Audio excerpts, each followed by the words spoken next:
I was getting really skinny. So this is like a comparison. So this was when I was going through bulimia and my eating disorder.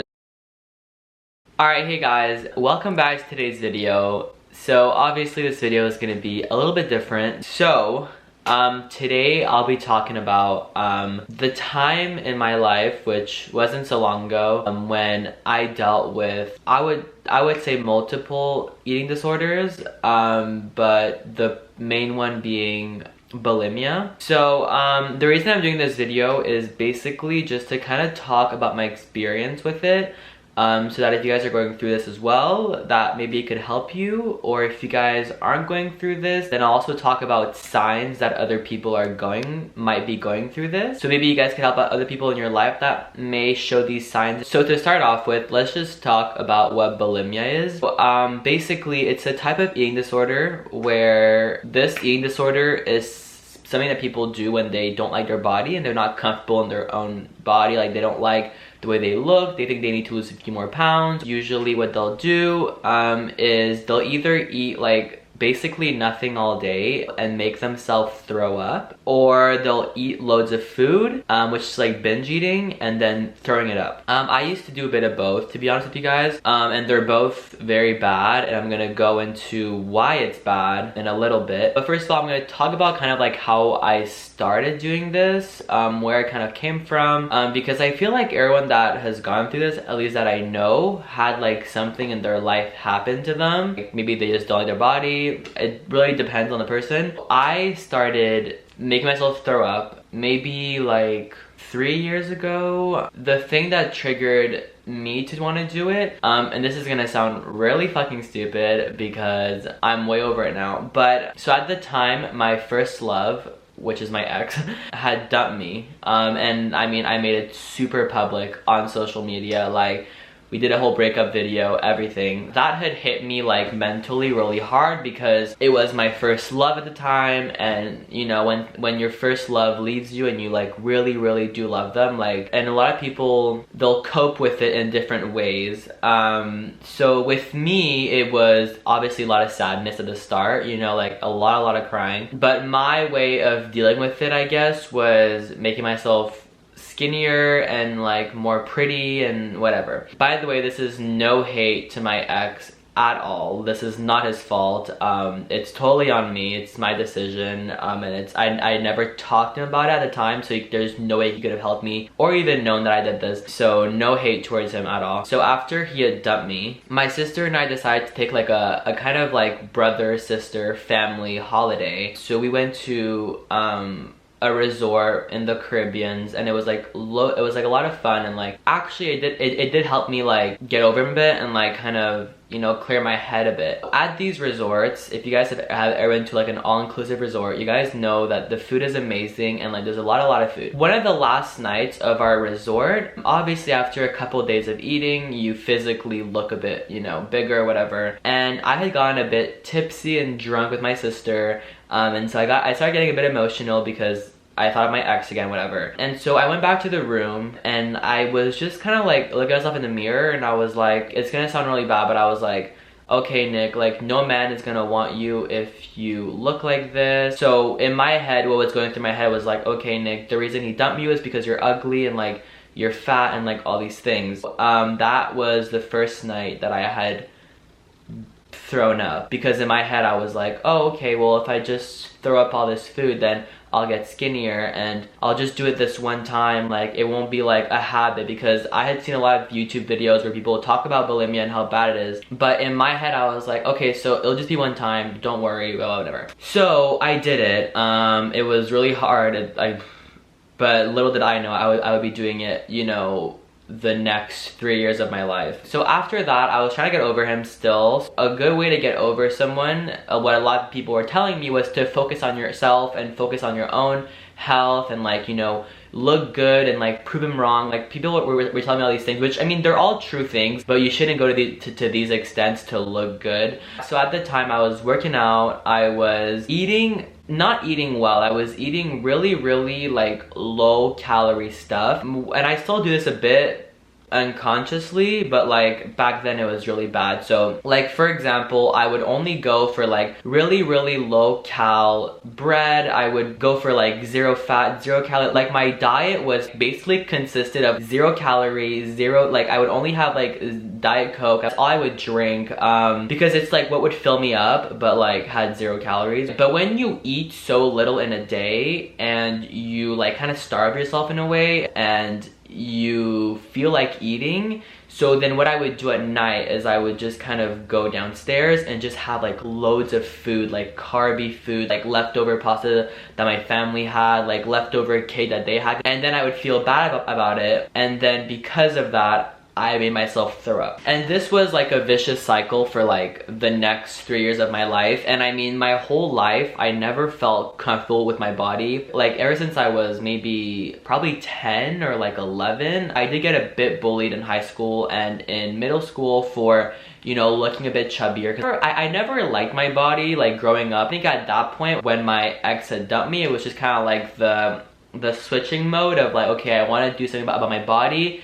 This is why no one likes me. This is why you dumped me. Listen to that. So I'm kind of railing off this story right now because I want to touch so many different things of how I got to where I am today. But let me just finish this story off quickly. So pretty much I basically did that for like the next 2 years and a half. I ate really low calorie stuff. I would check calories on literally everything, guys. I'm not even kidding you. Like it was really like bad, and then I would still make myself throw up some nights. And I'm sad Ant isn't here, well, at the house anyways. He literally was a big part of me getting over bulimia. He's literally seen me at my worst, and I wouldn't talk to anyone about it because to me it's embarrassing. Like you know, back then I wanted no one to know. So basically, like when I would be with Ant, for example, and let's just say one night we decided to like cheat meal and like have candy, whatever, during a movie, I would sneak off to the bathroom like mid-movie and be like, oh, I have to go pee or something.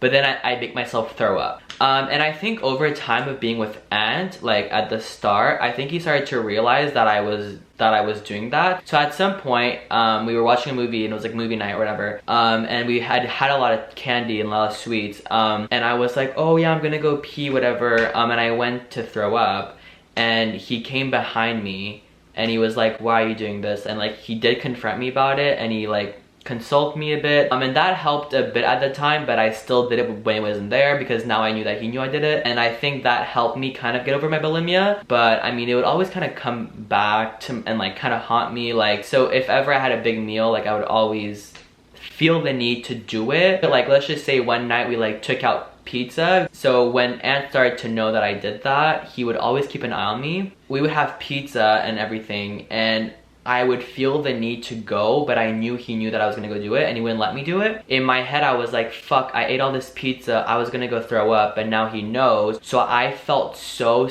bad. Felt terrible for having like 3 slices of pizza and like a few fries. I don't know how to describe the feeling, but like, if I couldn't throw up, I would feel like, oh, like you're so stupid. Like now you're gonna get fat. Like now you're gonna get ugly. No one's gonna want you. Like Ant's gonna leave you as well. And like all these thoughts go through my head. My one biggest issue, I think, during my like eating disorder days was that I never sought any help. I've always been a person since I was a kid. I would never share my own problems. Like, I mean, I'm not someone to like go to like a friend date and be like, okay, so here's a list of my problems. Not only am I thankful for my life right now, but when I'm around other people, I like them to feel happy and smile and laugh. So I would never tell anyone about my issues. So probably like about 2 years into this, and I'll show pictures as well, I was getting really skinny. Like really skinny. I knew I was getting slightly skinnier, but I was still never happy with my body. So this is like a comparison, right? So this was when I was going through bulimia and my eating disorders and everything. So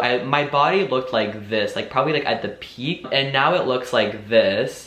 But back then, I thought that skinny body wasn't skinny enough. Like, I don't know, like mentally, you're never happy with yourself and you're never gonna like see that. I genuinely never felt happy with myself. This issue went on to like even going to restaurants. When me and Aunt started eating out, I would go to the bathroom, throw up and like wash my mouth with water in the bathroom, come back to the table. And I mean, listen, like I have countless other stories of my fight with bulimia, but I'm just gonna end it off by saying why it's awful if you do it, and signs in other people, and what made me stop. So number one, if you care about your health, you should not do this. What I do recommend, if you want to eat healthier and you want to get skinnier, like, because people want to get fit for different reasons, so I don't really care, like, you have your reasons. What I do recommend though is just eating healthy in general and just having healthy substitutes. This is what I started doing a lot when I started getting better. So what I would do is I would just kind of replace French fries